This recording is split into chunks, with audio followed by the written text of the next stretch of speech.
दोस्तों, हमारे ऋषि मुनियों का कहना है कि आप चाहे तो हवा में तैर सकते हैं, पानी पर चल सकते हैं, पूरी दुनिया जीत सकते हैं, लेकिन अपने मन की चाल समझना इन सब कामों से कठिन काम होता है। आपने कभी ख्याल किया होगा कि आप जो काम करना चाहते हैं, आपका मन उससे उल्टा काम करता है। उदाहरण के लिए, अगर आप सिगरेट पीना छोड़ना चाहते हैं, आप खुद से दृढ़ निश्चय भी लेते हैं, लेकिन कुछ ही समय बाद आपका मन आपको खींचकर वापस उसी सिगरेट के पास लाकर खड़ा कर देता है। और ये बात सिर्फ सिगरेट पर लागू नहीं होती। हमारे जीवन में, हम सबके जीवन में बहुत सारे ऐसे काम होते हैं, ऐसी आदतें होती हैं जिन्हें हम छोड़ना चाहते हैं, लेकिन हम चाहकर भी उन आदतों को छोड़ नहीं पाते हैं। लेकिन अगर हम प्रयास करके अपने मन के दृष्टा बन जाते हैं, उसके साक्षी बन जाते हैं, तो हम अपने मन की चाल को पकड़ सकते हैं। और अगर एक बार हमें अपने मन की चाल पकड़ में आ जाए, तो फिर हम कोई भी आदत छोड़ सकते हैं, या फिर इसके उलट कोई भी आदत अपना सकते हैं, जैसे कि ब्रह्म मुहूर्त में उठने की, या फिर कोई भी ऐसा काम जिसे करने में हमें आलस्य आता है, क्योंकि हमारी आदतों के पीछे मूलभूत बिंदु हमारा मन ही होता है, और हम उसे ही नजरअंदाज करके चलते रहते हैं, और बाद में पछताने के सिवाय हमारे पास कोई चारा नहीं बचता। आज की जो बौद्ध कहानी मैं आपको सुनाने जा रहा हूं, उसमें आपको कुछ ऐसे तरीके पता चलेंगे जिससे कि आप अपने मन की चाल को भली भांति पकड़ सकते हैं, उसको जान सकते हैं, उसका निरीक्षण कर सकते हैं, और उसके बाद अपनी आदतों में बदलाव कर सकते हैं। एक बार एक शिष्य एक गुरु के आश्रम में शिक्षा ग्रहण करने के लिए आया हुआ था। वो शिष्य अपने गुरु की बात कम सुनता था, लेकिन अपनी बात बताने में वो बहुत उत्सुक रहता था। एक दिन गुरु ध्यान पर चर्चा कर रहे थे। ध्यान किस प्रकार किया जाता है और ध्यान का क्या महत्व होता है, इसी पर चर्चा चल रही थी। आश्रम के सभी शिष्य मौन होकर अपने गुरु की बातों को सुन रहे थे। गुरु उनको समझा रहे थे कि आप किसी भी प्रकार का ध्यान करते हो, लेकिन ध्यान की गहराइयों में जाने के लिए आपको अपने मन के अंदर प्रेम जागृत करना होगा। ध्यान करते समय आपको निरंतर अपने मन का निरीक्षण करना होगा कि आपके मन के अंदर किस प्रकार के विचार आते हैं। गुरु अपनी बात पूरी कर पाते, इससे पहले ही वो वाचाल शिष्य बीच में ही बोल पड़ा। उसने कहा, गुरुजी, मैं बहुत दिनों से अपने मन का निरीक्षण कर रहा हूं। मैं हर आने जाने वाले विचार को बड़ी गहराई से देखता हूं, समझता हूं, लेकिन उसके बावजूद मेरे मन की आदतों में कुछ बदलाव नहीं आ रहा है। मैं अक्सर सुबह देरी से उठता हूं, और रोज रात को मैं यही सोचकर सोता हूं कि मैं सुबह जल्दी उठूंगा, जल्दी उठकर ध्यान करूंगा, अपने मन का निरीक्षण करूंगा, लेकिन मैं ये कर नहीं पाता हूं। मैंने अपने साथी शिष्यों से भी इस बारे में चर्चा की, लेकिन उनके पास भी इसका कोई जवाब नहीं है। इस आश्रम में कोई एक दूसरे से बात ही नहीं करना चाहता। सब लोग चुपचाप रहते हैं, कोई चर्चा नहीं होती। ऐसे हम अपने मन को कैसे समझ पाएंगे, उसका निरीक्षण कैसे कर पाएंगे? जब तक हम अपने मन के विचारों का, अपने मन की आदतों का एक दूसरे के सामने जिक्र नहीं करेंगे, उसकी चर्चा नहीं करेंगे, उस पर बहस नहीं करेंगे, तब तक हम चुप रहकर अपने मन को कैसे समझ पाएंगे?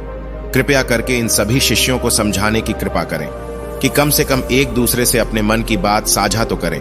उनके मन में क्या विचार चलते हैं, ध्यान में उनके अंदर क्या बदलाव आता है, वो क्या महसूस करते हैं। ध्यान करते वक्त कम से कम आश्रम में इन बातों की तो चर्चा होनी चाहिए। गुरु ने उस वाचाल शिष्य से पूछा कि तुम दूसरों के मन की बात क्यों जानना चाहते हो? उससे तुम्हारा क्या फायदा होगा? क्या तुम्हें आत्मनिरीक्षण करने के लिए दूसरे के मन के विचार जानना जरूरी है?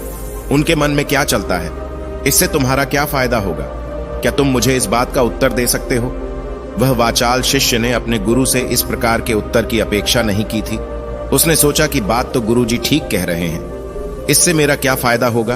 अगर मैं दूसरे के मन की बात जान भी लूंगा, या फिर दूसरों के सामने अपने मन की बात बता भी दूंगा, तो उससे मेरा क्या फायदा होगा? क्या मैं अपने मन को समझ पाऊंगा? शिष्य अपने ही द्वारा किए गए प्रश्न में उलझ चुका था।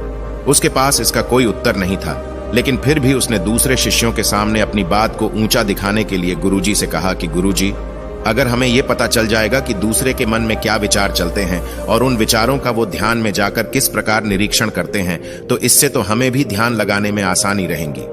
हम भी अपने ध्यान में उसी प्रकार अपने विचारों का निरीक्षण कर पाएंगे, अपने मन को समझ पाएंगे। क्या आपको नहीं लगता कि गहरा ध्यान लगाने के लिए किन बातों का ध्यान रखा जाए, किस प्रकार अपने मन का निरीक्षण किया जाए? इस बात की चर्चा करने से दूसरे शिष्यों का भी भला हो सकता है। गुरुजी ने उससे पूछा कि मान लो कोई शिष्य गहरा ध्यान लगा पाता है, और अगर वो तुम्हें अपनी मनोदशा बता भी दें कि किस प्रकार वो अपने मन का निरीक्षण करता है, अपने विचारों का निरीक्षण करता है, तो तुम्हें क्या लगता है कि यह जानकर तुम भी गहरे ध्यान में उतर पाओगे? अगर तुम ऐसा सोच रहे हो तो मैं तुम्हें एक बात बता दूं कि तुम अपने ही मन के बनाए हुए जाल में खुद फंस जाओगे। अगर तुम्हें कोई ऐसी प्रक्रिया पता चल गई कि गहरे ध्यान में किस प्रकार प्रवेश किया जाता है, तो तुम्हारा मन उसी प्रक्रिया का अनुसरण करने की कोशिश करेगा। तुम वर्तमान में उपस्थित होकर अपनी मनोदशा नहीं समझ पाओगे, बल्कि तुम्हारा मन तो उस प्रक्रिया के विचारों में उलझा रहेगा। तुमने अपने मन को एक काम दे दिया करने के लिए और तुम्हारा मन उसी काम को करता रहेगा। तुम भी उस काम में सम्मिलित हो जाओगे तो तुम अपने मन का निरीक्षण किस प्रकार कर पाओगे, क्योंकि तुम तो खुद अपने मन के साथ सम्मिलित हो गए, तुम तो खुद अपने मन के साथ एक हो गए।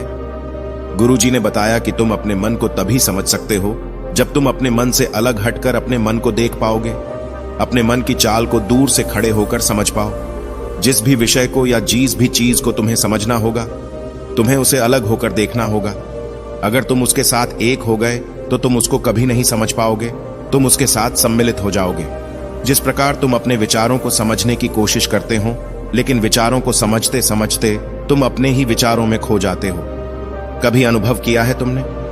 शिष्य ने हां में सर हिलाते हुए कहा कि गुरुजी, जब भी मैं अपने विचारों का निरीक्षण करने लगता हूं तो ऐसा ही होता है, मैं अपने ही विचारों में खो जाता हूं। कुछ समय बाद मुझे ध्यान में आता है कि मैं अपने विचारों का निरीक्षण कर रहा था, तो उसके बाद मैं फिर से अपने विचारों का दृष्टा बन जाता हूं, उनका साक्षी बनने की कोशिश करने लगता हूं। लेकिन कुछ समय बाद मैं फिर से अपने विचारों के साथ एक हो जाता हूं। गुरुजी ने सभी शिष्यों को समझाते हुए कहा कि जिस प्रकार एक गुस्से से भरा हुआ आदमी तभी भी अपने गुस्से का निरीक्षण नहीं कर पाता, क्योंकि वो खुद अपने गुस्से के साथ एक हो जाता है।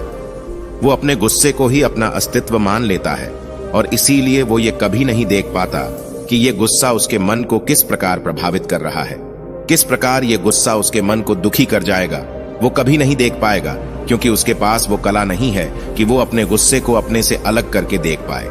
किसी चीज के लिए सारे अभ्यास बने हुए हैं ताकि तुम सिर्फ एक दृष्टा, एक साक्षी बनकर सभी चीजों को उसके परिपूर्ण, उसके असली स्वरूप में देख पाओ। और जब तुम सभी चीजों का, सभी विचारों का असली स्वरूप देख लेते हो, तब तुम्हें उसकी अनित्यता पता चलती है। तब तुम्हें पता चलता है कि ये सब आने जाने वाली चीजें हैं, लेकिन चेतना, कॉन्शियसनेस, वो हमेशा इंसान के साथ रहती है। वो दृष्टा, वो साक्षी जो उसको देख रहा है, वो हमेशा जीवित रहता है, वो कभी नहीं मरता, वो नित्य है और वही चेतना होती है। चेतना किसी भी चीज से कभी भी बंधी हुई नहीं होती। चेतना तुम्हारा होश है। दूसरी चीजों को उनके स्वरूप में देख पाने की कला तुम्हें तुम्हारी चेतना से ही मिलती है। जितनी प्रकार तुम्हारी चेतना होगी, उतने ही अच्छे तरीके से तुम चीजों से अलग हटकर उनको देख पाने में सक्षम हो पाओगे। इसलिए अपनी चेतना को ऊपर उठाने का काम करो, ताकि तुम अपनी चेतना से किसी भी चीज का असली स्वरूप देखने में सक्षम हो पाओ। शिष्य ने पूछा कि गुरुदेव, आपकी बातें कुछ कुछ तो समझ में आ रही हैं, लेकिन एक बात समझ में नहीं आई कि अपनी चेतना को ऊपर उठाने के लिए, अपने आप को ज्यादा होश में रखने के लिए हमें क्या करना होगा। इस पर चर्चा करते हुए गुरु ने बताया कि तुम मौन होकर, चुप होकर सिर्फ अपने विचारों को, अपने मन की प्रक्रियाओं को, अपने अनुभवों को देखना शुरू करो। तुम्हारे अनुभव आते हैं, तुम्हारे अनुभव चले जाते हैं, वो अनित्य है, वो हमेशा हमारे साथ नहीं रहने वाले, लेकिन हमारा मन उन्हीं अनुभवों को पकड़ने की कोशिश करता रहता है। जब तुम्हें कोई अच्छा अनुभव होता है तो तुम्हारा मन चाहता है कि तुम्हें बार बार वही अनुभव हो, और उसी अनुभव को लेने के चक्कर में तुम्हारा मन तुम्हें फंसाता चला जाता है। तुम्हारी चेतना तुम्हारे मन के अधीन हो जाती है, वही होता है। एक सिगरेट पीने वाले के साथ वही होता है, एक शराब पीने वाले के साथ वही होता है, हर बुरी आदत अपनाने वाले के साथ, कि उसकी चेतना उसके मन की गुलाम हो जाती है। अगर तुम अपनी चेतना को अपने मन से आजाद करना चाहते हो तो सबसे पहले मौन रहना सीखो, चुप रहना सीखो। तुम्हारे ज्यादा बोलने की आदत, दूसरों से उनके अनुभव सुनने की आदत तुम्हारे मन को और ज्यादा भर देगी।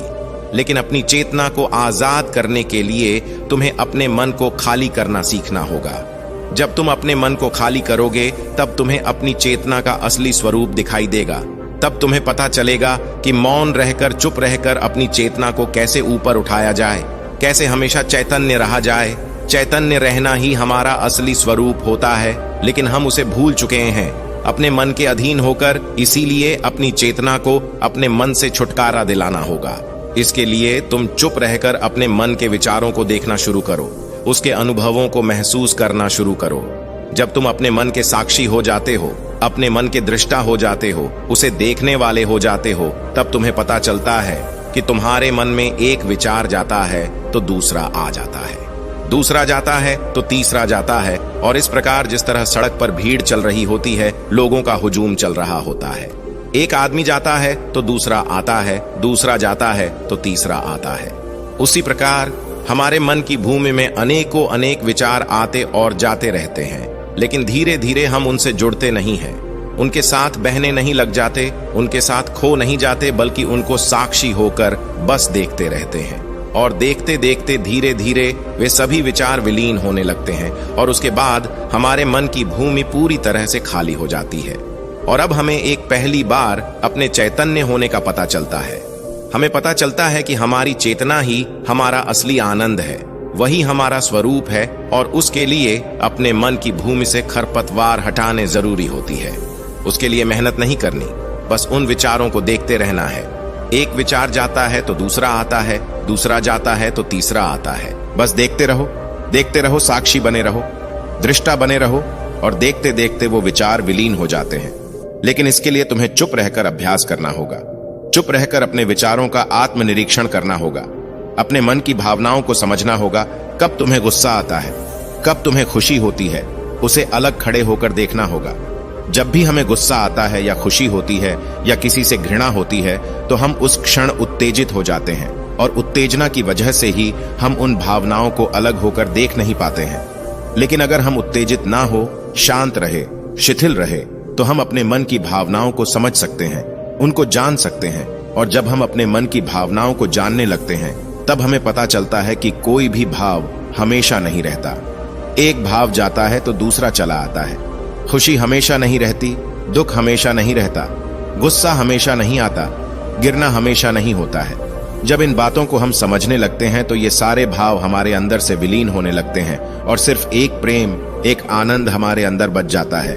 उसे ही हम परमानंद कहते हैं, और वही हमारा असली स्वरूप होता है। इसीलिए अपने मन की चाल में तुम खुद मत फंस जाना।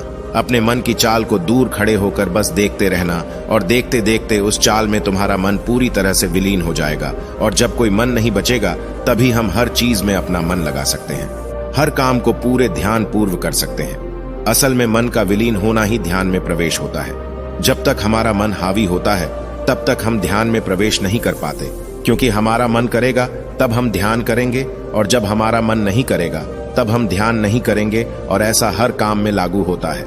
लेकिन एक बार अगर हमारा मन विलीन हो जाता है, तो हम हर काम में ध्यान लगा सकते हैं, और ध्यान ही हमारा असली स्वरूप बन जाता है, वही चेतना बन जाती है। इस ज्ञान भरी चर्चा को सुनकर सभी शिष्य प्रसन्न हो गए, लेकिन गुरु ने उन्हें चेतावनी देते हुए कहा कि तुम प्रसन्न हो रहे हो, ये भी तुम्हारे मन की एक भावना है। तुम्हें ये बातें सुनने में मजा आ रहा है, इसीलिए तुम प्रसन्न हो रहे हो, लेकिन ये बातें हमेशा कोई तुम्हें नहीं सुनाएगा, और इसी वजह से तुम्हारा मन हमेशा प्रसन्न नहीं रह पाएगा। अगर तुम्हें असली आनंद की खोज करनी है, ऐसी प्रसन्नता हासिल करनी है जो कभी विलीन ना हो, तो तुम शांत होकर, मौन होकर, भावना रहित होकर अपने विचारों और अपनी भावनाओं को देखना शुरू करो। उसके बाद तुम्हें खुद ही महसूस होगा कि चेतना जो होती है वो शाश्वत होती है, वो कभी नहीं मरती, और बाकी सभी चीजें अनित्य हैं। वो खत्म हो जाएंगी, वो मर जाएंगे, वो पीछे छूट जाएंगे। कोई भी चीज इस संसार में शाश्वत नहीं होती, सिवाय हमारी चेतना के। जब हमारे प्राण छूटते हैं, तो हमारे शरीर से सबसे पहले हमारी चेतना ही निकलती है, इसीलिए चेतना कभी नहीं मरती। गुरु ने सभी को निर्देश देते हुए कहा कि आज हम मौन रहकर अपने मन के विचारों और उसकी भावनाओं पर ध्यान लगाएंगे। उसके साथ सम्मिलित नहीं होंगे, बस उसे दूर से खड़े होकर देखते रहेंगे। थोड़ा कठिन है, लेकिन अभ्यास करने से तुम इसमें पारंगत हो जाओगे। और इसके बाद गुरु ने सभी को ध्यान लगाने का संकेत किया। तो दोस्तों, कैसी लगी ये कहानी आपको? कमेंट सेक्शन में जरूर बताना, और अच्छी लगी हो तो अनजाना पथ चैनल को सब्सक्राइब करके नोटिफिकेशन बेल को जरूर प्रेस कर देना। तो मिलते हैं किसी अगली कहानी में, तब तक के लिए अपना ख्याल रखें। धन्यवाद। नमो बुद्धाय।